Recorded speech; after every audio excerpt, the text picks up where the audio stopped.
Okay, welcome everybody to Barcode Live here in Old City, Philadelphia at City Winery. First off, I want to thank our sponsor, IBM, for helping make this possible tonight. So give it up for IBM. And I'm proud to announce now that Barcode just recently became an official partner with IBM, so I'm super excited about that. Also, I can't forget everybody in this room for coming to support Barcode Security and make the drive into the city tonight and battle parking. So we appreciate you guys being here.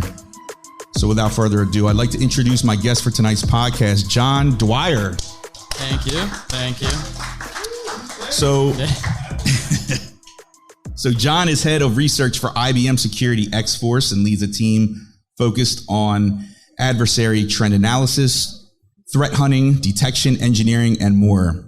He previously conducted defensive cyber operations research for the U.S. Army and Air Force. John is an experienced speaker at industry events, including Black Hat, SANS Threat Hunting Summits, and ISC Squared Security Congress.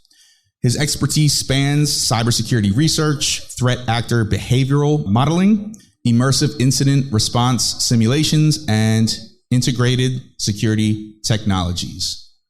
John, thanks for joining us tonight. When you say it like that, it makes me seem like an adult. And I actually had to cut that down. So as an industry leader, John, you have to be focused on AI all the time now. I think it's inevitable. There's no question about it. So AI within the enterprise is becoming increasingly prevalent. It's becoming increasingly used. So with that and your visibility that you have, how would you say that AI is changing the threat landscape today, and what new attack surfaces is IBM Xforce seeing in relation to AI today? Oh, you want to talk about AI? I thought we were going to talk about how the Pats were robbed from a victory over the Eagles by the refs. That was how I was brought here. But you want to talk about... Yeah. So it's a great question. And I think the thing about artificial intelligence where people are like, well, I don't even understand the underlying technology. How can I conceptualize what the attack surface is, right?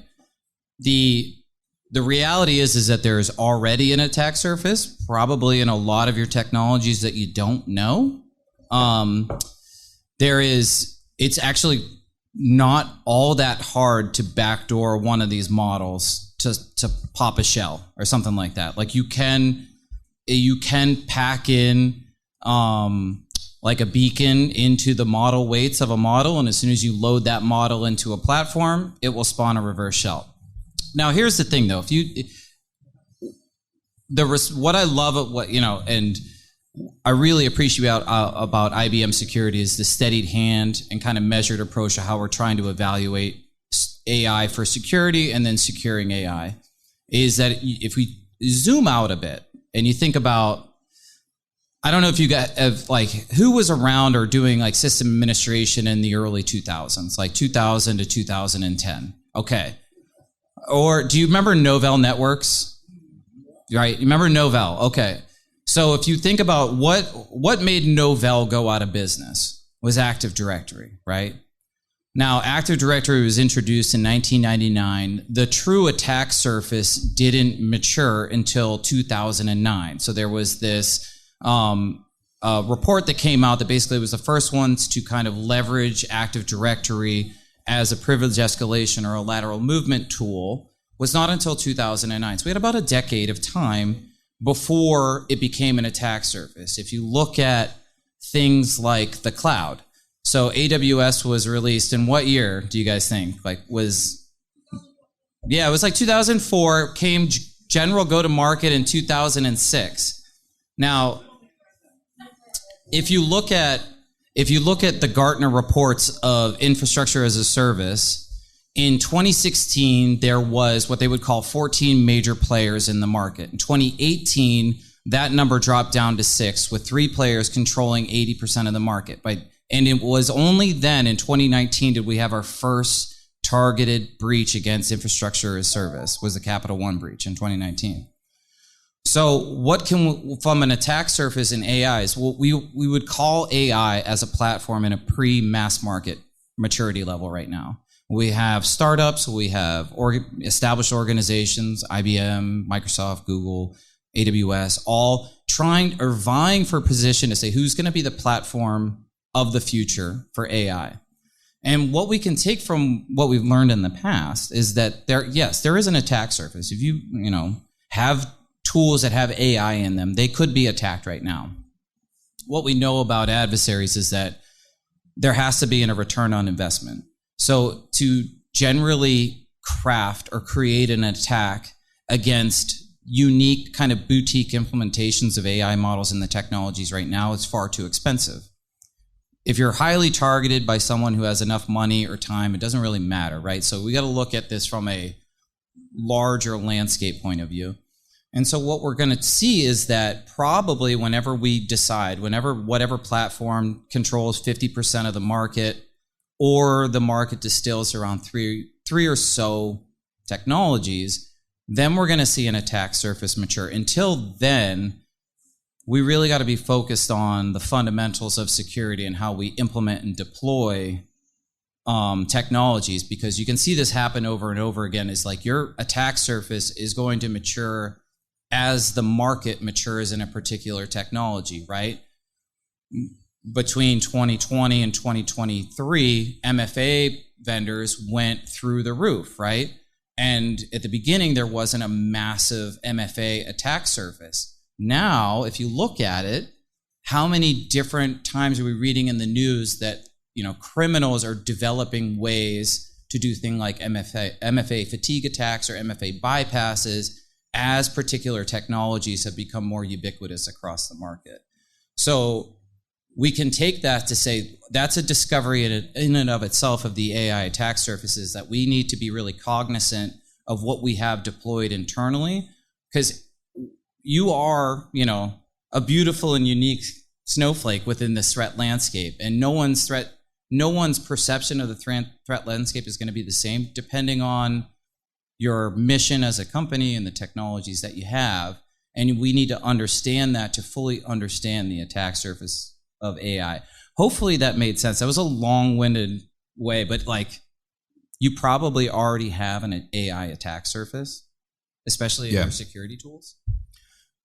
But it's the chances of it being highly targeted are minimal compared to something like your AWS infrastructure or something. Yeah, and that's a great segue into my next point, was the AI within your security tools, because we're starting to see that more.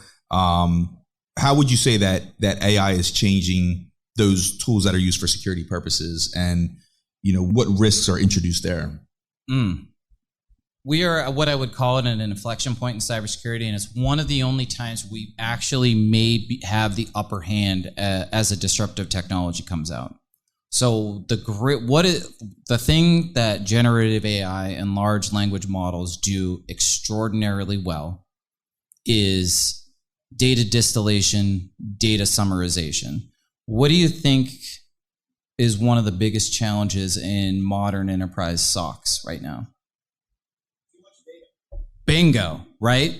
So what the threat actors are, and think about ransomware, right? Why was ransomware so successful? They came up with one attack path that could rinse and repeat against a lot of different organizations because of the decisions we made in the late 90s about how we deploy enterprise technologies.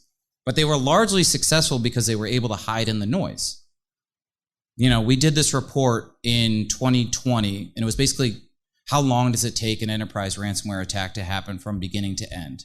And in that study, what we found is that the incident response analysts were finding more evidence of the attackers in existing security tooling year over year. So if we take a step back, and what does that mean for us as defenders? That means we're buying things, deploying things, and those things were generally working. Like they were setting off alerts, waving alarm bells. But what we were missing is that detection and response, most likely because we have too much data. Now we have a technology that is available to anyone that can take piles of disparate data and say, give me the TLDR of that. So AI for security is like, this is a once in a lifetime moment. If we do this right, we can actually change the rules of the game to say, okay, criminal person, you can't hide in the noise anymore because I can tell my chatbot to tell me what is the story between these 36,000 alerts. What does that actually mean? Or what do you predict it's going to turn into? So that's great. And I think that's really going to turbocharge the analysts. We don't have enough security. We've heard about the talent shortage. But the reason we have a talent shortage, I believe, and we did a study about the mental health of incident response analysts, right after the pandemic, turns out not all that awesome. It's a hard job, right? And you are sifting through a lot of different data and you're just grinding, right? And I think that extends into our SOC analysts. And what we can do is we can use a technology to not replace humans, but turbocharge humans and make sure that humans are doing valuable and rewarding work rather than slogging through a heap of alerts every single day. So you're saying using existing technology to help parse and automate a lot of that work? Yeah, it's tell me the human brain is incredibly good at making a decision based on different sorts of data sorts and making a logical decision based on a pattern. Mm-hmm. What computers are great at is collecting, processing, and distilling data down into a story. And so we can put these together, and now we're actually found this great jet stream of performance where we can finally solve the problem. How long have we been talking about alert fatigue? If you guys have been working in security for 20 years, we've been talking about alert fatigue, and we finally might have a solution to it. This is pretty exciting. So what are your thoughts on organizations leveraging those commercially available products versus proprietary LLMs? Yeah, so here's the thing is if you look at, there's a lot of people doing, including IBM, doing a lot of red teaming work on how do you attack AI, right? Again, I would say let's go back to the cloud example. How do you guys think most cloud compromises happen? Any guesses? Social engineering? Boom. Misconfiguration, right? Exposed S3 buckets, credentials hanging out there.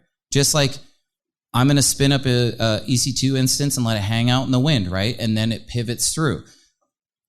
That is a cloud.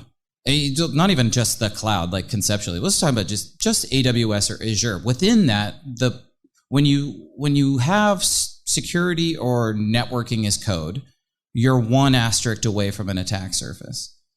And it is very complicated, and there's so many different permissions, and it's really hard to tell what the effective permissions are on any asset, that it's not the control plane that is being attacked or targeted in these attacks. What it is that the attacks are manifesting ourselves based on how we deploy these technologies. We can predict that the same thing is going to happen with AI. Even though it's a fancy new technology, it's still going to need storage. It's still going to need APIs. It's still going to need a platform that's going to have to run. You're still going to have to authenticate it to it. So the best thing we can do is say, where is our attack surface likely going to manifest first? Probably in, not protecting the data, probably by not protecting the API, probably by not protecting the model through least privileges and doing effective authentication and multi-factor authentication and doing data cleanliness and protection. And so what we can say is there anything inherently wrong or bad by using whatever technology? Probably not, because the real thing that we have to figure out first, which the one thing that I really, really appreciate about IBM is that they're coming forth to say, this is an approach to securing AI that can be applied to any technology because you're protecting the data, you're protecting the model, and you're protecting the platform. And that's what we got to do first before we start thinking about the art of the possible with how AI can be attacked through some super mechanism, because really we got to take a logical approach, and it's been proven over and over and over again that security fundamentals will save us. Yeah. And you continue to hear these threats come through, and a lot of times people that are outside looking in, they can't really differentiate between the credible near-term threats versus what I call the hype threats, or the threats that really don't mean anything except they're just really clickbait. What key threats have you seen that security teams should be aware of and defend against today versus the hype threats? Why it's so important to understand our adversaries from a particular point of view as to be our beacon or our guiding light to our security strategy. And that is the goals and the objectives of the attacker. The goals of the objective of most, the financially motivated threat actor, which is the ubiquitous attack type across all, private and public, right? Espionage is a thing. Certainly a thing. If you're highly targeted, it's a whole different thing. But we all are a target against a financially motivated threat actor, right? So that's something that we can all bank on. Their goals and objectives largely haven't changed in that their goal is to get money through some sort of cryptocurrency. And they do that through an extortion-based attack, either through encryption or data theft, right? We can take that to say,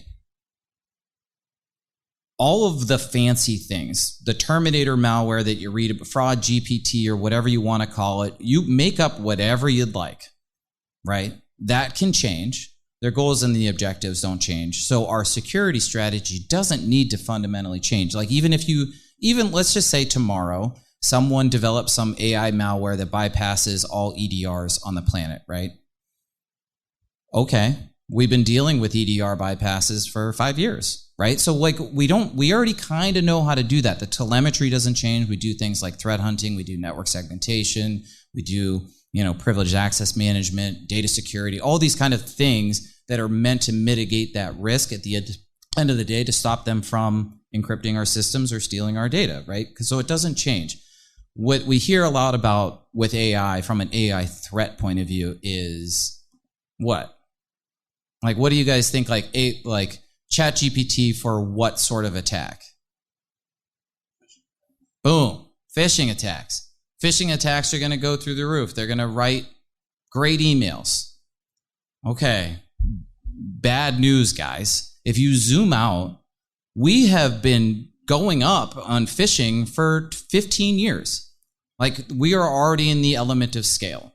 It is you can already automate an entire business email compromise attack against targeted organization with no technical expertise without using a large language model.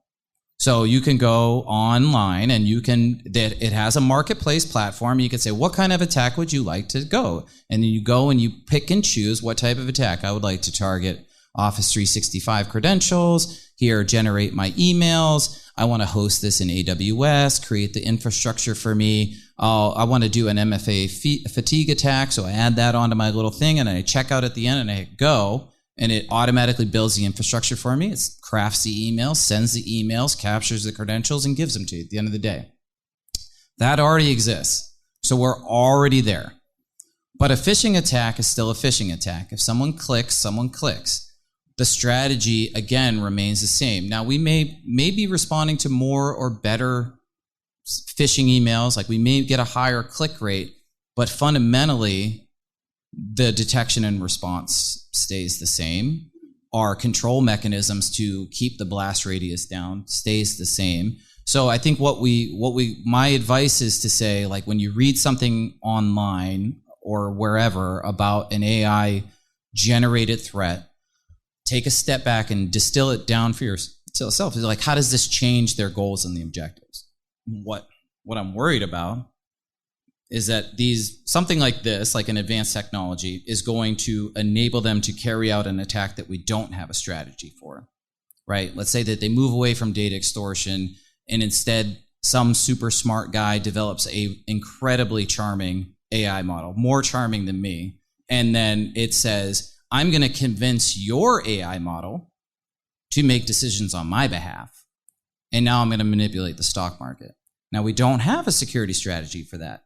then we can start panicking, right? But if like at the end of the day, let's just stop guessing and just assume that they'll use AI, but they're still going to try to do it through ransomware or data extortion. Hey, maybe we just need to get better. We already know the game plan.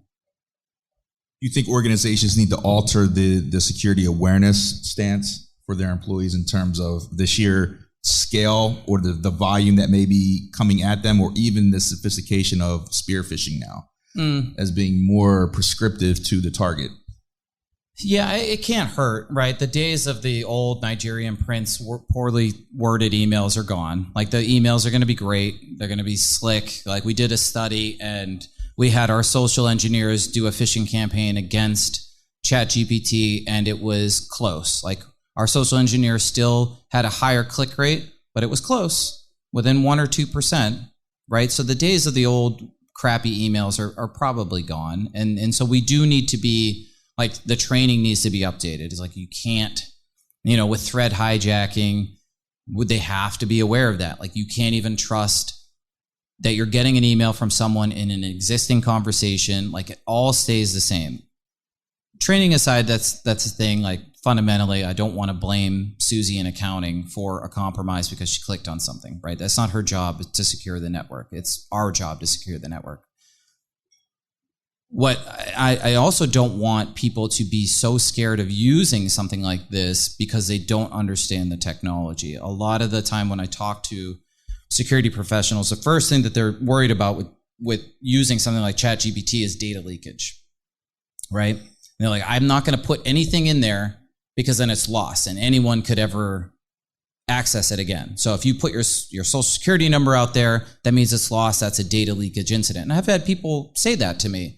And I think like this is such an important training exercise to say, like, how do we highlight how these technologies actually work? And to say, I'll go ahead and I'll put my social security number into ChatGPT because that's not how large language models work. Like my name and my social security number would have the same correlation with my name and garbage truck or something, like pick a word out of a zebra. Because that's the models are designed to say, I'm only going to predict the next word based on how often I see that pattern. And so if I let my social security number slip out there, it's going to register as a 0 because I'll have the same connection with any other word that I'm not connected with. And so I use that example as a way for security people to quantify the risk to themselves. It's like, what is actually the risk to ChatGPT or using these technologies, because we have to embrace them. This, like I said, this is our opportunity. And so we need to create policies and procedures and training that are prescriptive enough to get people comfortable with using them in the right way and not scared of them. We should be using them, and we need to understand how they actually work so that we can come up with a governance strategy that makes sense to enable this, not prohibit it. And so beyond ChatGPT and commercial LLMs, now you're starting to see, organizations come out of left field with a .ai product. Mm-hmm. And you're starting to see... I host a .ai in my home network. Yeah. Dwyer GPT is sick. Okay. Now, it takes 2 weeks to get a response, but you can ask it questions. But it's airtight. Yeah. But no, even mainstream security products now are starting to incorporate AI into their products as well. So when you look at threat detection, you look at response automation and vulnerability analysis, what AI capabilities or tool sets do you feel bring the most security value right now? Great question. And it's going to take me a minute to think about which one I think is more. I think that automation is going to be we're going to see the immediate value in automation and offloading of human repetitive tasks into a model. We're going to see that as an immediate gain in productivity.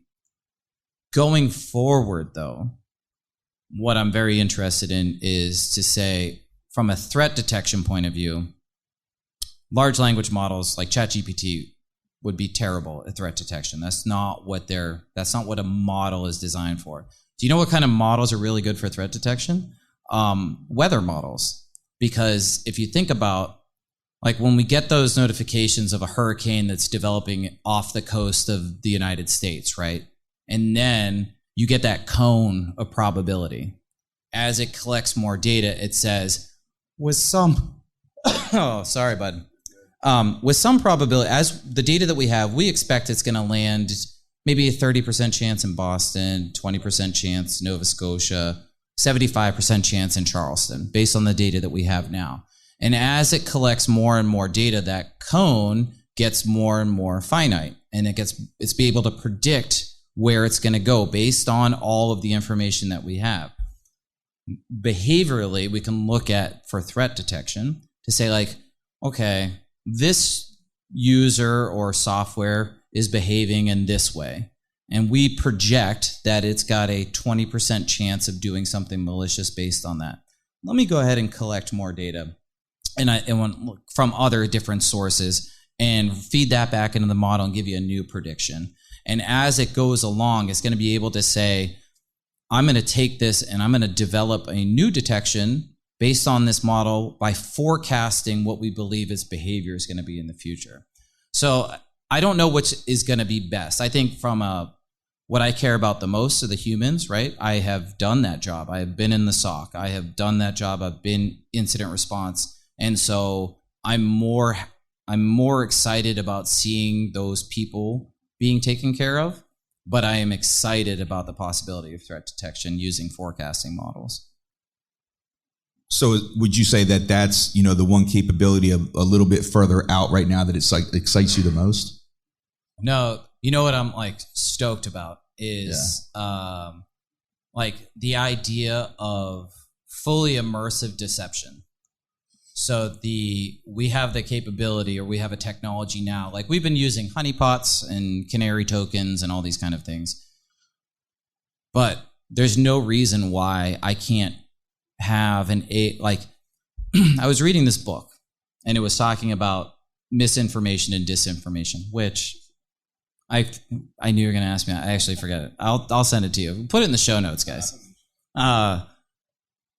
Which, regarding AI, now that's something that's scary. I don't know anything about that. Don't ask me. I don't know anything about psyops, so don't ask me that stuff. But what it said was that we live in a new time where your reality is no longer based on your experience, and rather it's based on what you pay attention to.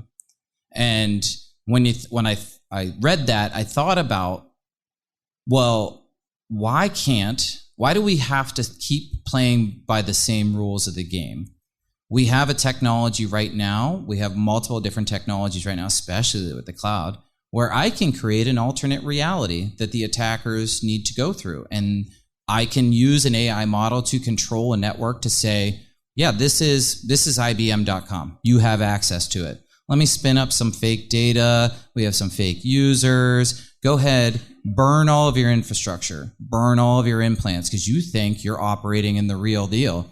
Burn all your back doors. And then we just collect that information for free because we have an AI that's modeling it, doing the detections, doing the triaging it. We don't have to put any human effort into it. We take all that intel. Now they have to go back to the drawing board. If you got to think about this like competitive business, like if you are going, because it is a business, right? So if you're going against a company that you want to take out of the marketplace, one of the things you can do is drive up their costs.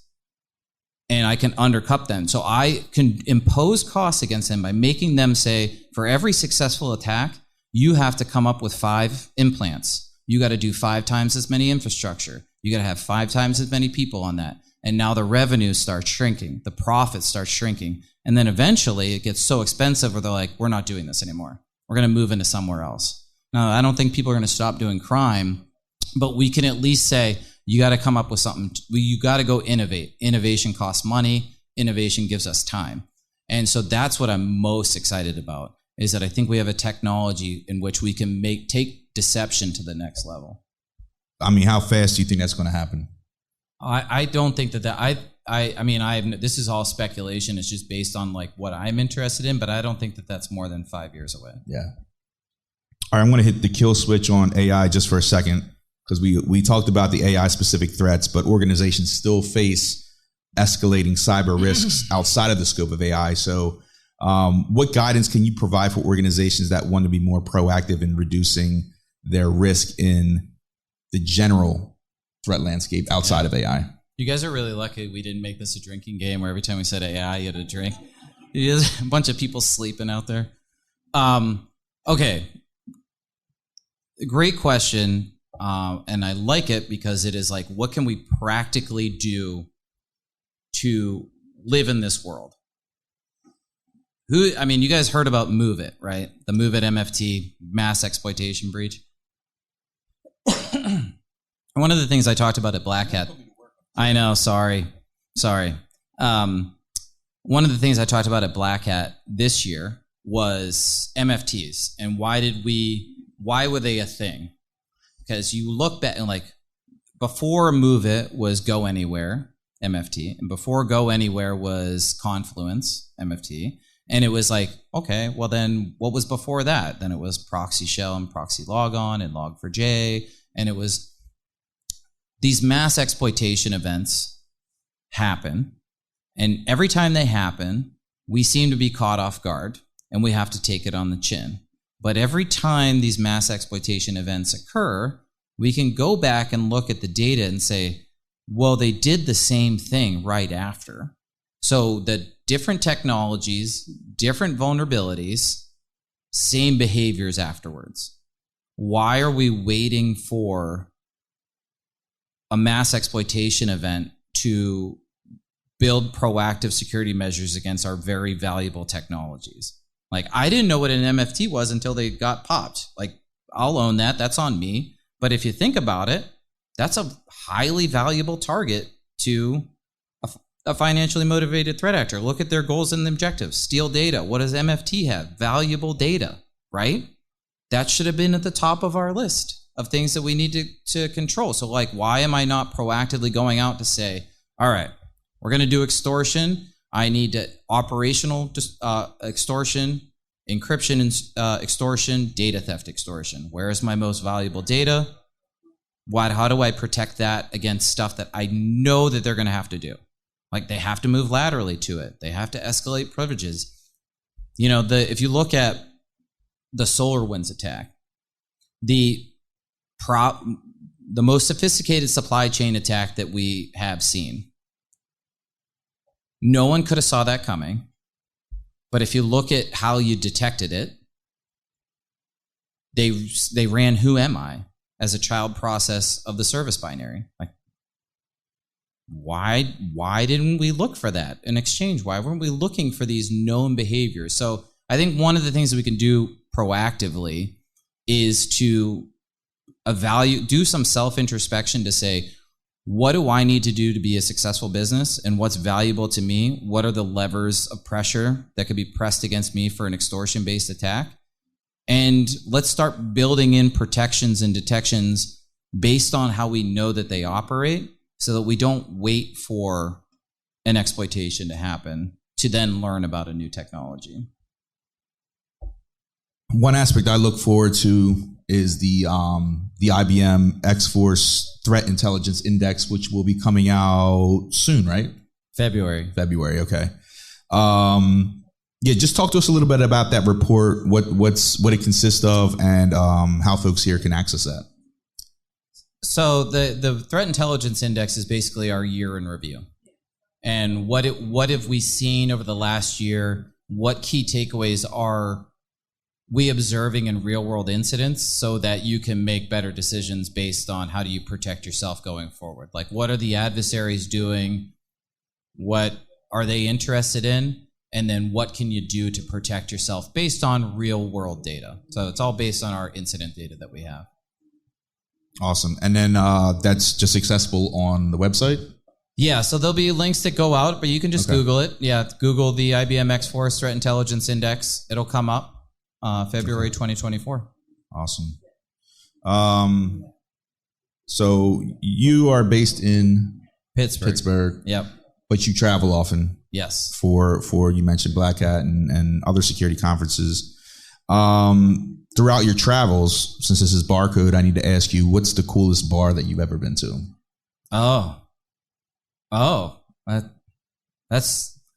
Should I pander to the crowd and say the Passyunk in London? Which is actually legit. Like, if you're in London, it's actually a legit Philly bar. Is it? Yeah, it's really good. The steak and cheese is legit. It's good. It's good. The coolest bar that I've ever been to is this place. It's a little, and I'm a pub guy. It's my type of vibe. It's a place called The Grand in Killarney, Ireland. And I spent like a week He there. knows. You know? Yeah, he's been there. Great live music. It holds a very special place in my heart. It was like a magic moment. Yeah. Nice. All right, so I just heard last call here. You have time for one more? Yeah. If you decided to open a cybersecurity themed bar, Oh, geez. what would the name be, and what would your signature drink be called? Well, I guess I'd call the bar 0 Day, and then the drink would be like a mystery. Like, you would have no idea what is in it. And you have no idea how hard it's going to hit you, I guess. I was going to say it could take you down in one sip. I love it. Yeah. Awesome, man. Well, before we go, can you let the live audience here and also for those that are listening to the program find and connect with you online? Yeah, so if you want to be influenced at a nauseating level, you can find me on LinkedIn. I post a lot, but I try to put as much helpful information out there as I possibly can.